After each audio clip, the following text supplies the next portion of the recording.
Well, hello there, my Aries collective Sun, Moon, Rising, Venus signs. Welcome to your romantic soulmate reading for January 2020, though timeless, right? Whenever you're supposed to see it is when you are supposed to see it. I am your reader, Mark Angelo Lyons, Mal for short, president of Drawing the Circle Productions, professional witch, professional intuitive, and honored to be doing these readings, starting off with Aries. We'll make my way through to Pisces, Sun, Moon, Rising, and Venus signs. Before we get into the reading, though, just got to go over some of the basics because there are, always new people watching.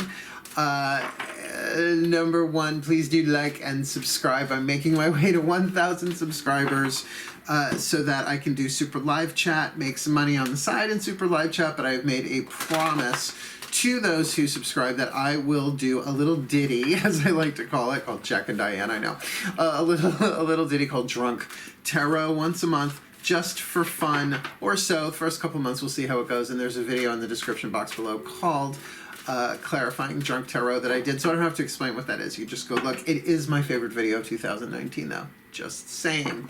What else we got going on here? Oh, yeah. These are general reads. I do lots of private reads, usually through, video messenger on Facebook seems to be the favorite, right? Very easy to do.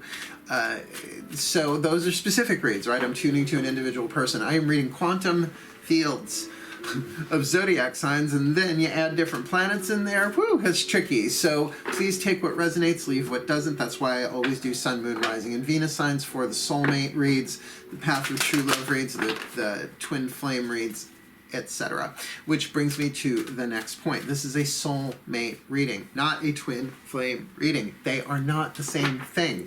They do have something in common. They're both soul contracts, right? Agreements that you make before you come in to this life. They're sort of just written into the quantum, right? They're written into the game. They're written into the divine plan.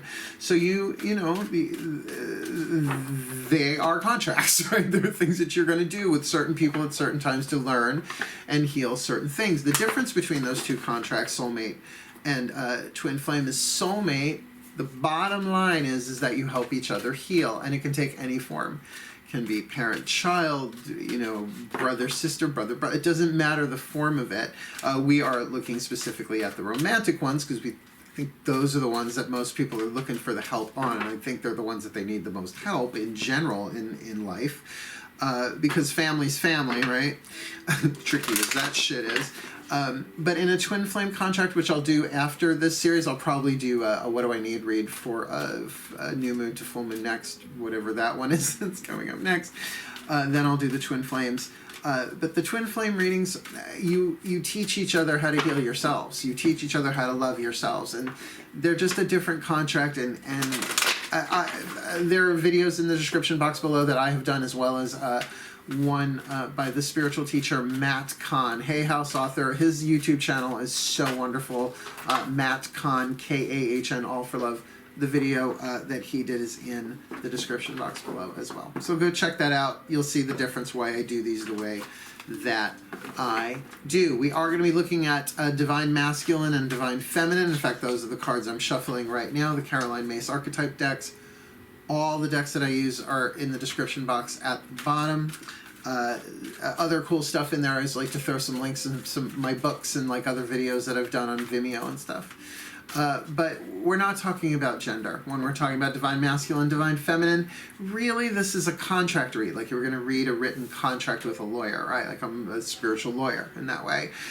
Sort of decoding the contract, saying party A and party B. It's a little impersonal. Divine Feminine, Divine Masculine is what's in the vernacular on YouTube, which I'm fine with. Because I do consider myself more of a divine feminine, the divine masculine, but we're all fluid in that balance because it's energetic dynamic, has nothing to do with appearance, right? Like, yeah, I'm a gay male, Virgo, Sun, Pisces, Moon, feminine, feminine, feminine, and feminine, and I definitely am more empathic. I'm going to define myself as divine feminine, but, when I'm with a guy, often the divine masculine, the Dionysus, right? The Aries, the Apollo, right? Those archetypal forces within me rise to the surface. So, you take this as it plays, and because you're helping each other heal, you might find information on both sides of the table, so to speak. Cool. So, I think that's about it, except to breathe. Please breathe. Now, you're going to anyway, but what I mean by that, when you breathe consciously, deliberately, when you're aware of your breath, brings you right into the present moment, and you're literally in the space where the divine communicates. The divine can only communicate, particularly through a divination system, in the now. So I'm tuning into the now when I'm doing this reading, granted recording it before anybody else will see it. But if you're tuning to the now when and wherever you are, you're tuning to the same frequency, which is what brought you to the reading, right? is the overall thing. So it's all part of the quantum. We're all just different manifestations of the quantum field, one light, whatever you want to call it. So with that being said, we're going to do, we're going to breathe, and we're going to do this, but you'll hear me every now and again say, breathe, because when the energy gets high, I speed up, and it's really not a service to you, because I might go so fast. You know what I'm saying. So let's do this. Nice deep breath, my Aries. It's so nice to do a new series. Here we go. My collective pantheons of angels, goddesses, gods, masters, and the higher selves of all involved. Please, one card to represent the divine feminine. Hey, no, if it was just one, I would have taken it. One card, please, to represent the divine feminine in this Aries collective Sun, Moon, Rising, Venus sign for January 2020, though timeless. And while we're here, please, one for the divine masculine in this soulmate contract. For Aries, Sun, Moon, Rising, Venus sign collective soulmate contract for January 2020. And timeless. Let's see who our magic couple is, shall we? Oh, we're looking at the Queen and the Servant. Uh-oh. Now, the Queen, perfect placement, divine feminine archetype in the divine feminine position, right? I'll read that. There's light and shadow to all of them. And the Servant, interestingly enough, in the healer family of archetypes in the divine masculine. So a very interesting balance that way. Now, this is where the guides start kicking in big time. So here's the thing. The capacity of who's met in this, because this is a romantic read, right? So maybe you've met, maybe you've known each other, maybe you don't. You're not going to know that until we get deeper into the reading. So at this point, whether you identify with the divine feminine or the divine masculine, keep the range in mind, because even if you're the divine feminine, this is what's scripted in the soulmate, the romantic, the happy, healthy, wealthy, wise, romantic, intimate, sexual soulmate contract, right? That's the one we're looking at. That's the one we're working on here. So keep in mind, the Servant and the Queen, you might relate to both, right? So we're going to play this out as it goes. The divine feminine queen, the shadow attribute, which is the lead, the toxicity, that you're helping each other heal, even if you haven't met yet. That's the tricky part. That's how the quantum works. Shadow attribute becomes arrogant when authority is challenged, controlling and demanding. So if you know that's in you, and you don't want people to think that way about you, that's how you know it's the shadow. I don't want anybody to see that or think that. I'm pushing it back in the shadow. So be aware that the Queen archetype is always going to want either an equal, right, a king, or a subordinate. And with the Servant archetype here, that can be very, very tricky. And I'll get to that because there is a key line from the Tao Te Ching about that I think will surprise you. Okay, so for the light attribute of the Queen, radiates the regal feminine, uses her benevolent authority to protect others, right? Like the Queen Bee, right? Or the mother hen, the widow hen, right? That idea of, I'm going to take care of mine. I am going to foster the well-being of the people in my care. Regal. Usually the Queen archetype has a thing for jewelry and jewels, just saying. I've got the Queen archetype. Queen! Right. Anyway.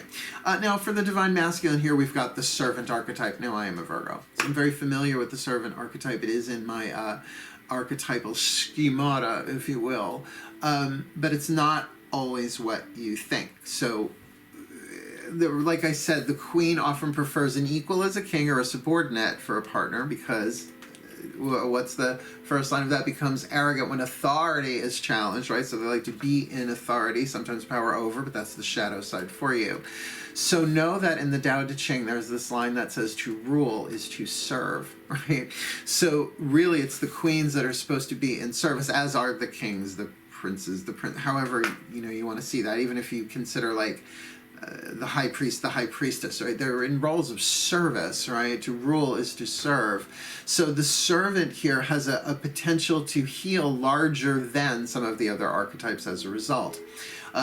It's the healing family of archetypes. So the shadow attribute, using the lack of money as an excuse to not move forward with life. We've all been there, right? Unless you've never had it that way, but you can feel that, right? It's like lack of money or lack of opportunity to move forward with life. Sort of an indentured servant, which look that up, an indentured servant, meaning that they have to work until they pay it off and then they're free, maybe. The light attribute, delight in serving others with a free and loving heart. And that's what brings the servant to eventually become the master, right? Like think in terms of spiritual master, ascended master, healing master, right? Like even a Reiki master has to start at Reiki 1, right? So they have to serve with it, the 21 days, the doing plants and animals. I made it to Reiki 2. I don't need to go to Reiki 3. I don't want to teach it. But I got my symbols. You can still whip it out when necessary, right? So that balance of the queen and servant, you can feel that if you're on a spiritual path and you're an empathic divine feminine, you might go this way, but am I that one too? Remember, there might be some mirroring going on. Now, as to whether or not these two have met each other, we're not going to know. Only you're going to know whether you have met each other yet, but that's why we're going to do 3 cards for the divine feminine, past, present, future, giving you a timeline for the divine feminine using Daughters of the Moon, and 3 cards, past, present, future, a simple timeline for the divine masculine servant. Cool, cool, cool. I gotta take that ring off, keep sliding off my finger. Let's, that's for the Aries. This is the Aries totem. Nice deep breath. Yeah, we're off to an interesting start here.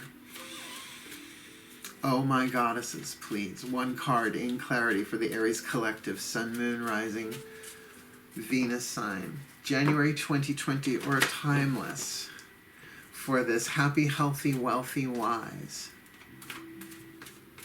satisfying, sexual, intimate, romantic, soulmate contract. Show me this divine feminine queen, past, present, future.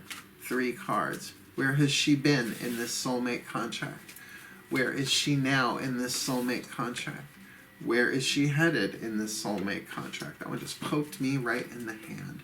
While we're here, we're going to do the same with the gods. So the Daughters of the Moon are doing the voices of the goddess, the divine feminine, which is half the universal energy. The other half will be the voice of the gods, the goddess, the god or the gods, the divine masculine.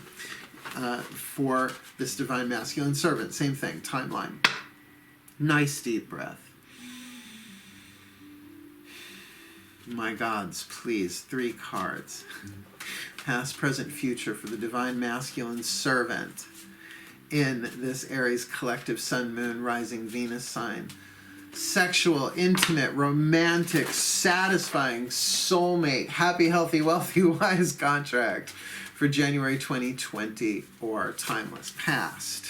That's where he's been in the contract. Where is he now in the contract? Where is he headed in the contract? We've got our past, present, future timelines. Let's have a look. We're going to start with the divine feminine, ladies first. Again, we're not talking polygender. Get over it.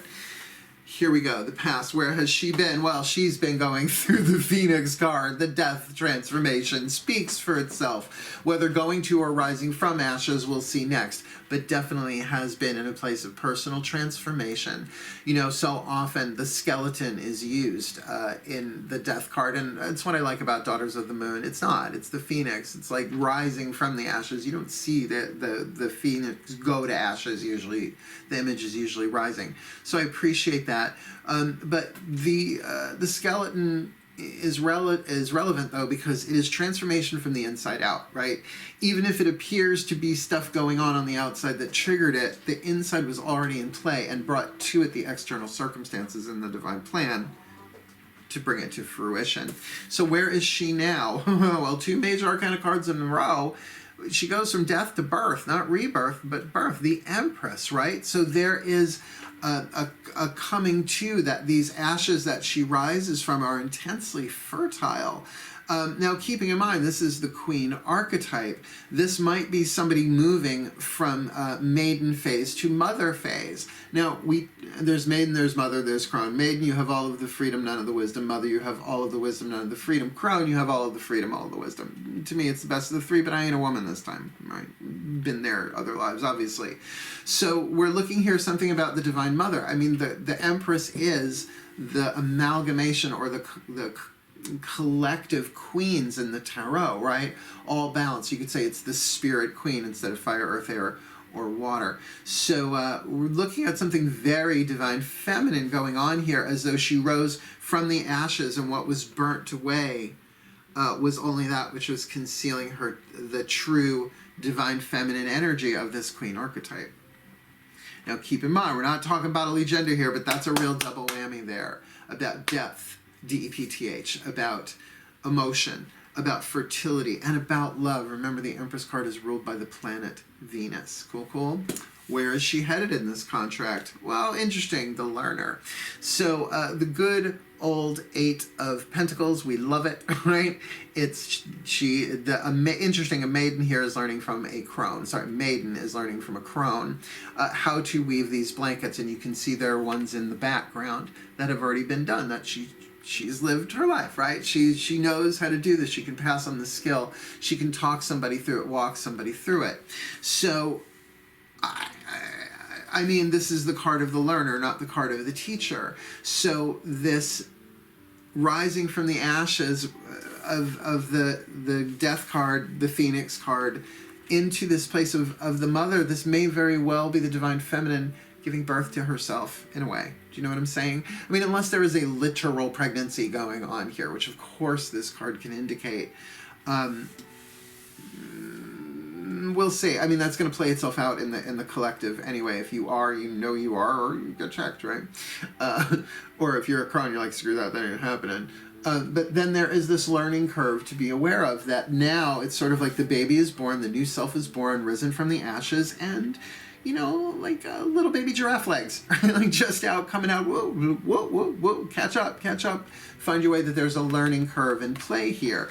Now, of course, a soulmate contract, romantic sexual contract, this could easily be someone in preparation, right? Like now that they've been reborn, they're in this new phase of their being where things are new and fresh, but they need to kind of find their legs, as I said. But then with that queen archetype, she needs to be very, very clear about what needs to continue being healed within her moving forward. That this is now not just what she has healed within herself, but what she can contribute to the soulmate contract, helping each other heal. Let's look at the divine masculine here, where he's been. Remember, we've got the servant archetype here. Well, the high priestess. Okay, we're going in on a lot of major arcana so far. The high priestess in the past timeline here, where he's been in this contract, might have been in a place of deep intuition, might have been in a place exploring deeper mystical, spiritual experiences, secrets, mysteries, etc. As well as there might just be this thing of being in total secrecy and mystery, having no idea what's going on, but nonetheless being drawn. Now, this is Persephone, one of my goddesses that I'm in regular communion with. So it is that transformation. But if you see Demeter, kitty cat, no, it's my boy Melky. Speaking of mother and child, come on, baby, come on. You can't really see him because he's a black cat, but he's really there. Sit down, lay down, lay down. So here you have mother-daughter, it's a mother-son, right? Literally played out here. So when we've got the high priestess in the past with the servant, there might be this thing, not so much of the shadow, but of there being this deeper intuitive guidance, calling, movement that may not make sense to the servant, not because he's divine masculine, but because the high priestess always keeps secrets. Remember, Persephone is half the year above ground, half the year underground. Maiden of spring, summer lady, where she is at her most lethal, like heat stroke and fires and stuff like that. But then, rather than crone, she descends and becomes queen of the underworld. So it's an interesting interplay of archetypes between these two. So this feels like a very well, I mean, they're all spiritual. We're all spirit. But this definitely feels a little bit more intricate in terms of the major arcana energy going on for a soulmate contract, whether or not these two have met. Where is he now? Well, there we go, the Nine of Swords. So yeah, the secrets that are being revealed, now the mind is starting to kick in. The logical part, well, why did you do that? Well, why did you do that second guessing of self, the sleepless nights, the mental conflict of the 9 giving way to the resolution of the 10. So if you are the divine masculine in this one and the mind is sort of plaguing, keep in mind that there is something at work here, that there is a spiritual force in play. Remember, this is a soulmate contract, that you have somebody who is also in a learning process. With this card of the learner here, it feels like both of them are in this place of perhaps meeting each other but not being able to access each other, particularly because of some mental stuff. And that's why they're giving me Aries. There's like a lot of pressure in my head, like a lot of overthinking for the divine masculine here. It's like, how do I serve? How do I serve? But I can't move on. Maybe the servant archetype is trapped in something and can't move on with life. Yeah, can't move forward with life because of finances, right? There's that, you could even tell my speech pattern got a little off there. Breathe, Mark. Where is he headed? Well, the 9 of Wands, 2 9s in a row, both saying you're almost there, but not quite yet. The 9 of Wands we're used to seeing in the Rider-Waite Tarot, you know, the dude with the bandaged head with the, he's got his wands, like, you fucking touch my wands, right? This is the Golden Fleece being returned, the whole journey, but they get caught on the reef, right before they're about to drop off Jason and the Argonauts, the Golden Fleece. They get stuck on the rock. So again, it's like that almost but not quite there. The 8 of Wands before it definitely being that smooth sailing moving along. This is like, oop, not quite there yet. You've got what you came for, but there's still this last hump to get over. So in terms of a timeline here, I could see where these two might not have met yet, right? Because there's still some learning and some obstacles to deal with, though the goal is in sight. Feels like for this divine feminine, well, you don't want to say that the worst is over because it's the death card. It is personal transformation. It is absolutely necessary. The death and rebirth cycle, the erosion and renewal cycle, it's just part of nature, right? So had to be gone through, and we will go through it in many different ways, more and more and more. It's not a once and done deal, right?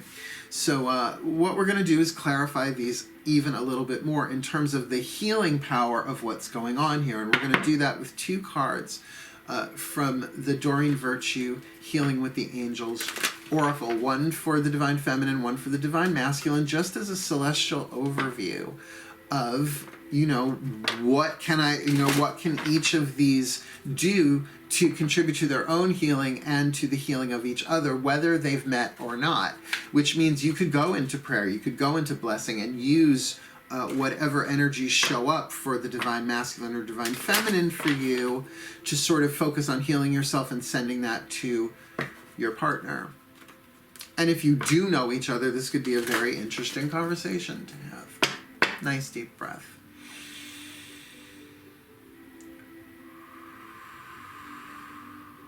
Oh, my angels, there you are. Find that still point. Please, 1 card in clarity for this divine feminine queen archetype in this Aries collective sun, moon, rising, Venus sign, satisfying, sexual, intimate, romantic, soulmate contract. Happy, healthy, wealthy, wise soulmate contract for January 2020, though timeless. Please, my angels, an overview, a healing with the angel oracle for the divine feminine and one for the divine masculine. Same contract, please. So much faster than saying it over and over and over again. They're like, you don't got to do all of that. We know. Ready? So for the divine feminine, the angels say, trust, okay? Trust in the process. I'm hearing loud and clear, trust in the process. You are learning that the death card isn't separate from the learning process, nor is it separate from the Empress. You have been reborn as an Empress into a deeper aspect of the divine feminine within yourself. So just trust the process. And if you find yourself still pregnant, either literally or physically, trust in the process. Trust that the divine has a plan.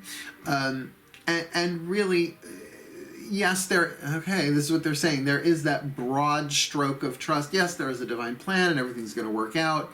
But sometimes that can be so general that when something specific pops up, throws us off guard. Don't worry. It's okay. That's part of the lesson. Trust. So a big part of your lesson is trust, I'm going to say. But trust of who? Trust of what? I've always said perfect love and perfect trust of the divine alone. Everybody else is sketchy and has band-aids. Even though we're all the divine. We are all divine, right? If God is everything, God is everywhere, it means everything. Another conversation. For the divine masculine servant here, study. Interesting. The learner and study. She's got the learner, he's got study. So that your healing comes now through really focusing on, yes, they're saying maybe some written material, divine masculines tend to lean more towards the intellectual. Masculine energy is fire and air. Feminine energy, earth and water. Spirit is, of course, the unifying of all of it. So that this thing of study, and maybe if this Nine of Swords, right, that would pertain to the Nine of Swords and the Nine of Wands here in terms of that place of studying, preparing for that final sword or wand, or both, for mental resolution. Full picture, got it now, study complete, that then helps to, in the future, take this 9 over the hump to the fulfillment of the 10 of Wands. Fulfillment of desire. Okay, what we are going to do now, and I was very, very clear last night when asking about the Chuck Spezzano love pack. It's like, okay, guys, how do you want to do this? Do you want me to split the deck, positive, negative, which is a bad way to say it, but you know what I mean if you've seen these before. And they said, no, just one card each, divine masculine, divine feminine, in terms of what they are healing or what they have to help them heal. Because the deck is split in half between the problem suit, which is what needs to be healed, and the other 3, the luck, the healing, and the grace suit, which is what you have to help you heal. So keeping the deck together, didn't have to divvy them up and pull one each. Here we go. Nice deep breath. The Ascended Masters, please. The Ascended Masters in charge of the Soulmate contracts in particular. One card in clarity for this divine feminine queen archetype in this. Kitty cat's running upstairs. I love being a mom. Cat mom. My masters, please. One card in clarity for this divine feminine queen archetype in this Aries collective sun, moon, rising, Venus sign. Satisfying, sexual, intimate, romantic, soulmate contract. Happy, healthy, wealthy, wise contract for January 2020, though timeless, please. One for her. Same thing, please, for the divine masculine in this contract. One for him. Oh, well, she's got the erotic. Okay. Now, the erotic, what is that? That's got to be the luck. Yeah, that's the luck suit, right? So there is an erotic energy here, and that would make sense with the divine feminine, all pregnant and whatnot. So to trust the erotic energy, you could easily put those two together. That erotic energy, I mean, really, if you even a cursory glance at Kundalini energy and Tantra and all of that stuff, like even just a light Google search, you're like, oh, right? I've studied Tantra for decades, right? It's that blended with Western esoteric sex magic. The Eastern Western is my thing. I try and balance that, right? I was born on a full moon, right? Sun, Virgo sun, Pisces moon.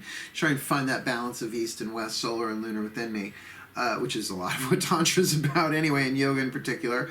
So there's something here about a learning curve, about the eroticism of it all, the awakening of it, that there might very well be a strong sexual connection here. And I will tell you, second chakra connection often indicates pre-incarnational soul agreement of some kind. It's called animation. The opposite of attraction then is repulsion. When someone's like, I can't stand them, I hate them on sight. There's a soul contract there too. But obviously the alchemy of it is different. So keep that in mind. That's just lovely. I love that a lot. What's the divine masculine got here? Letting go. See, I think he's in a position where he can't be with her right now, so to speak. And remember, we're just talking the gender of divine masculine, divine feminine, but that where he is, he's studying. So to say, it's like, okay, I'm in this situation, right? I am feeling that servant in the shadow there, using lack of money as an excuse to not move forward with life, but that there is something being learned here. Study divine masculine, because the problem, right? Oh no, this is a healing card. Sorry, the letting go is a healing card. Now I know we're so used to thinking of letting go as a problem. It's not. That your means to healing is letting go. But you know what? I'm going to say this about letting go. Highly overrated. Not that holding on is any bargain either. But it's like the breath. Everything in this world is cyclic. It's just how it is. The cycles of erosion and renewal, birth, death, rebirth, around and around and around we go. That there's a taking in and a letting go. And yes, that can certainly be about letting go of beliefs and stuff like that. But I find how they misconstrue that, and this is why I think it's pretty torturous for a divine masculine, the idea of letting go, is just doing nothing. No. You can bless something. You could say, universe, God, Goddess, Zeus, Buddha, Jesus, whoever, take from me what needs to be taken and give to me whatever I need to be given. And I will give thanks for what I have received that's being given to me to the best of my ability. And I will be thankful for the growth, because when something is taken away from me, it's so that I can heal, can learn, can grow. And since they both have this sort of educational tinge, both the divine feminine and the divine masculine, I am not so sure that this is about them letting go of each other. I feel like what she's learning about is her own erotic sexual power, divine feminine stuff going on. She might need to trust that she is where she needs to be if they are not together, right? While that energy is sort of rewiring her nervous system, because that takes some time, some integration. When you read about Kundalini experiences, and I'm just using that as an example, it's not the only way that the erotic can manifest itself in a soulmate contract, certainly not. But to understand that there's a lot that goes into that physiologically that takes time to adjust. Like being struck by lightning, it takes you a while to adjust. So with this letting go for the divine masculine, it could very much be about letting go of some of the excuses. Or just letting go that I'm going to let go of my not my resistance to what is, that's not the word. I'm going to let go of my doubts about this, and I'm just going to study because I'm being involved in some sort of mystery here, that the divine is at work here somehow. May not understand exactly how it's playing out, but I have some things I have to overcome here, and part of that is letting go. So she got the suit of luck with the erotic, and he got the suit of healing with letting go. Tricky shit, but guess what? We ain't done. We're going to get 2 cards from, the Whispers of Love Oracle for the higher selves of both of them, right? So the higher self of this one, the higher self of that one. The purpose of which is to really kind of get what's going on so you can really identify who you are in each one, how you can heal yourself, understanding that what you are healing within yourself is going to help heal. You're going to help each other heal in the contract, right? That's the idea of a soulmate. You may not have the exact same issues, but it feels like there's a unity here. I get part of what this soul contract is about, because you have just that simple link of the learner and the student, right? Nice deep breath, please. The higher selves of all involved. Do I have this? Okay, just checking. Higher selves of all involved. Please, 1 card in clarity for this divine feminine queen archetype. in this Aries collective, Sun, Moon, Rising, Venus side, satisfying, sexual, intimate, romantic, happy, healthy, wealthy, wise, satisfying soulmate contract for January 2020, though timeless. What is the whisper of love from her higher self to her? What is the whisper of love for the divine masculine in this contract? The whisper of love from his higher self to him. What she got? Receive with love and appreciation. Receiving something lovingly from others is a way of showing love. Okay, so considering the amount of divine feminine energy going on here, which is the receptive, right? To receive. It literally says receive, first word, with love and appreciation. So to trust what's coming to you, yes, perhaps from this divine masculine, if you two are in any kind of communication, receive with love and appreciation. Doesn't mean you have to buy the farm. Doesn't mean you have to, write any conclusions. But to trust that what you are receiving in terms of this erotic energy. Funny, getting a catch in my throat. 1 second, please. It's just water. Wow, that doesn't happen that often. The heat's on them, drawing out the air. That to receive from the divine with love and appreciation, the guidance, the grace, because you really do have quite a preponderance of major arcana goddess energy in this, with the queen and with the empress. That's a lot. A queen and an empress is a lot there. So to remember the dignity part of it, divine feminine, to receive. Thank you so very much. And keep that in mind, that is part of that light part of the queen, showing love through the graciousness. Thank you so much. Thank you so much. Thank you so much. Even if that's in the larger sense of to the divine for what it is that you're going through, right? For the divine masculine, consider your foundation. See, this is totally part of his theme. Consider your foundation. You are being asked to look at how committed you are to love. And I do feel like there's that servant archetype with that financial part, that he might feel like he may not be able to make enough money for this queen, or be able to support her in that way. Meanwhile, she's got all this fertility and learning curve going on. She might not care, particularly with that erotic energy, that erotic city come alive, right? You're being asked to look at how committed you are to love, and that is part of the lesson. That's the study. That's what's going on here. And so the letting go for this to work might have to be, dude, you just, come here. You just got to get over that not just the stinking thinking. Let those voices be heard. Bless your mind. Let that servant shadow have its voice, but don't let it drive the narrative either, right? That can be healed through study and letting go. Cool. Makes sense? We've got one more card left, and I saved the best for last. I don't want to say that. But I asked them, because I love the Matt Kahn healing mantra deck. So wonderful.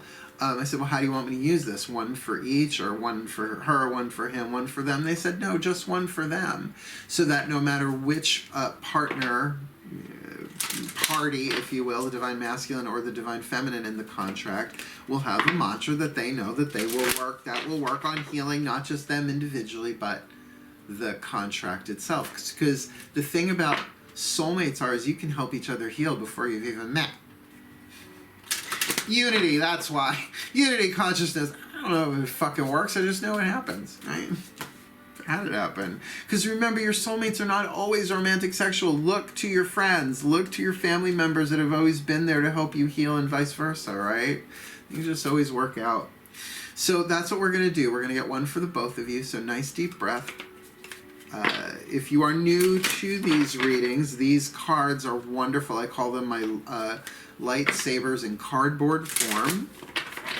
One side is the name of the mantra, the other side is the mantra itself, and then there's a little bit in this booklet I read because it's helpful, right? Being truly helpful is what, to me, being a reader and a spiritual teacher is all about. Like, I can't get so pedantic and so intellectual that it doesn't serve, right? And that's easy for Virgo. Nice deep breath. As we ask the masters again, particularly the masters of the soulmate contracts, Please, one card in clarity, one healing mantra for this Aries collective sun, moon, rising, Venus sign. Satisfying, sexual, intimate, romantic, happy, healthy, wealthy, wise, soulmate contract. Timeless, though, for January 2020, please. What is the mantra that will help heal and get this healing going in this soulmate contract for this Aries collective? Let's see who we got. Befriending pain. Befriending pain. Now, before I read all of that, let's keep in mind, death process rarely pleasurable, though can be. Well, afterwards, right? Matt Kahn talks about, I love the metaphor of the cookie dough becoming the cookie, right? The cookie dough's like, I don't know about this. But when it comes out, it's like, oh my God, I'm fabulous, I'm a cookie. But, you know, the process of alchemy, not fun, right? And what's he going through? He's going through this Nine of Swords. So there's some mental pain. So it's all, I mean, if we were just going to call it what's written on the cards, we got some spiritual pain being recovered from here and some mental pain going on. Befriending pain, the mantra. When discomfort becomes a friend, my most limiting beliefs are healed. Now, you keep that as a mantra for a couple of days. Mantras are not affirmations. I'm not going into it right now, but they're not. Mantras evoke the powers of the soul. When discomfort becomes a friend, my most limiting beliefs are healed. When discomfort becomes a friend, my most limiting beliefs are healed. You don't have to believe it. See, like affirmations, you're trying to convince yourself of something. Mantras are not like that. It's repeating the truth of the soul, and so that the subconscious mind makes it more familiar, because truth is truth, right? So I'm going to read this one, and then I'll give you your overview. Befriending pain. When discomfort becomes a friend, my most limiting beliefs are healed. When you befriend pain, you are allowing limitations to be released from the cells of your body. Because pain is often the result of rapid transformation, it is essential to make friends with it in recognition of how quickly you are evolving. It might be uncomfortable and sometimes nearly unbearable, but your most profound shifts in consciousness often occur once pain is befriended as an ally of your evolution. This mantra is ideal for healing the body, mind, and soul on an energetic level, right? So how do you do that? How does one befriend pain? I'm just going to tell you what works for me. Particularly with emotional pain, I talk to the heart chakra like the inner child. It's just what I do. And with the Divine Feminine here, literally giving birth to a baby, the baby is more than crowning in this card, then certainly that's appropriate there. That perhaps even for the study of how to befriend pain for the Divine Masculine here, that would make sense that as they kind of do that individually, because that's sort of what's on, well, what are soulmate contracts for? You help each other heal. So that the more you're kind of putting that into your own energy field, that will automatically be transferred to your soulmate partner in this one, whether or not you've met or not. But certainly that doesn't mean you cannot send, right? That you cannot bless, that you cannot pray for them to befriend their pain as you're doing yours, because the truth is, as one of us heals, all of us heal. That's just the quantum field at work. And I will say, for someone who's been doing this for a while, making friends with the pain, physical, emotional, mental, spiritual, letting it have its voice. I just find inner child work a good means of doing that, metaphor or otherwise.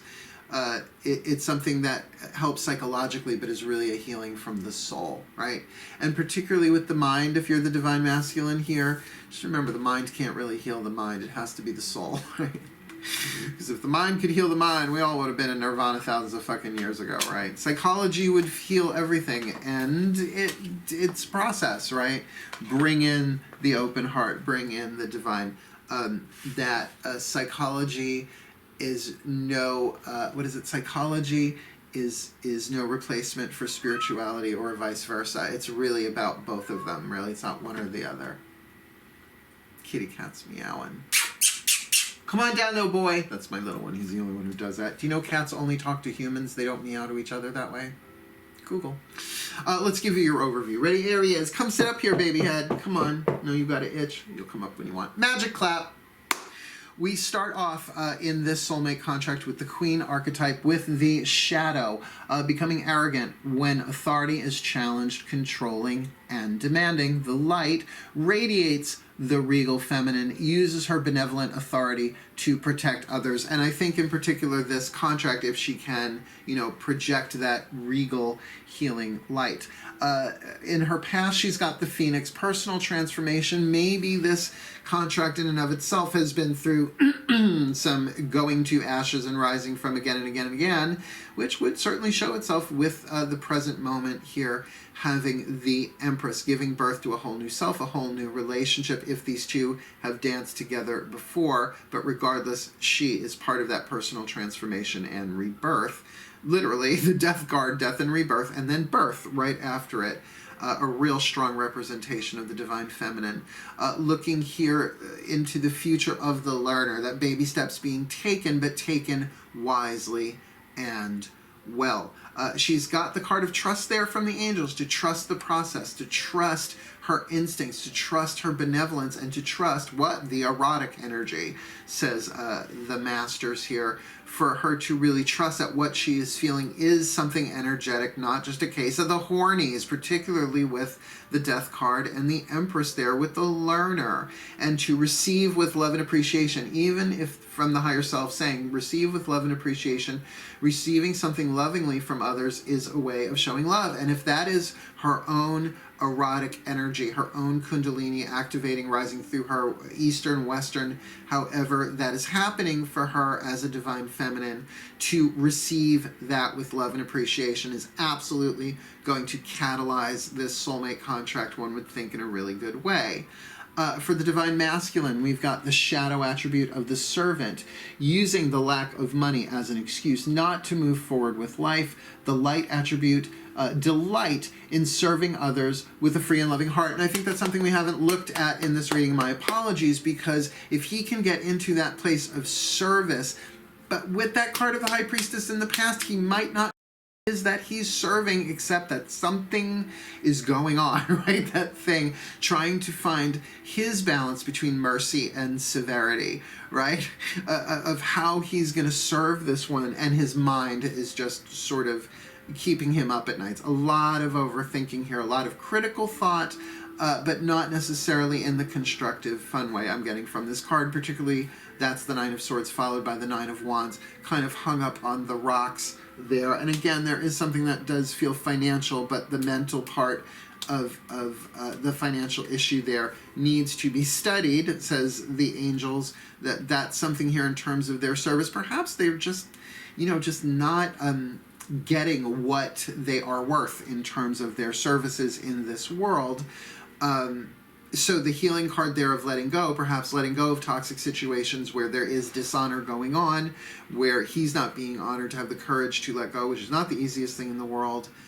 But then the higher self is saying, consider your foundation. You're being asked to look at how committed you are to love. It's like, well, if you really, really want to commit yourself to love, then bring in the honor, take in the time, study. This doesn't have to be done overnight. It's not saying cut and run today. It's saying that this is a learning process. Take the process. Be committed to learning to love yourself here so that you can love another.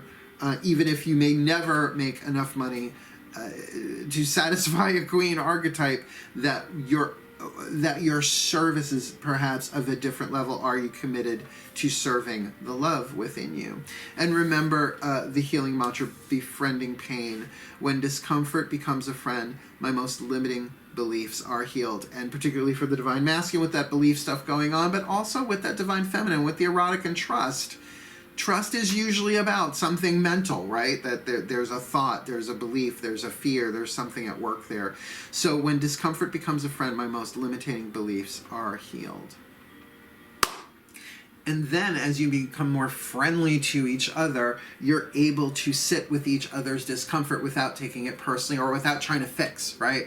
Like people who you start to cry and they're so uncomfortable that you're uncomfortable that they'll jam tissues in your eyes to go, oh, don't cry, don't cry, don't cry, don't cry. It's like, it's okay. I'm just going to step back. I'll be right back. I'm going to go to the bathroom and bawl my fucking eyes out and I'll be fine, right? I'll reapply one of them in there. Cool, cool. Well, my Aries collective, Sun, Moon, Rising, Venus, what a wild ride. I think these reads are going to be a little kooky, crazy fun this time around. So I'm glad I started with you all. This feels very potent and very powerful, and very, very, very much looking forward to doing the rest of this series. So thank you so much for watching. May the Aries collective Sun, Moon, Rising signs be the Aries Sun, Moon, Rising, Venus signs be blessed in their soulmate contracts for January 2020. May they be blessed with happy, healthy, wealthy, wise, romantic, intimate, sexual, soulmate contracts for the well-being of all. And so it is. Please do like and subscribe. Help me get to 1,000 subscribers. Go watch the stuff in the description box too while you're at it. And as ever, have a really, really great day. Hail, farewell, and blessed be.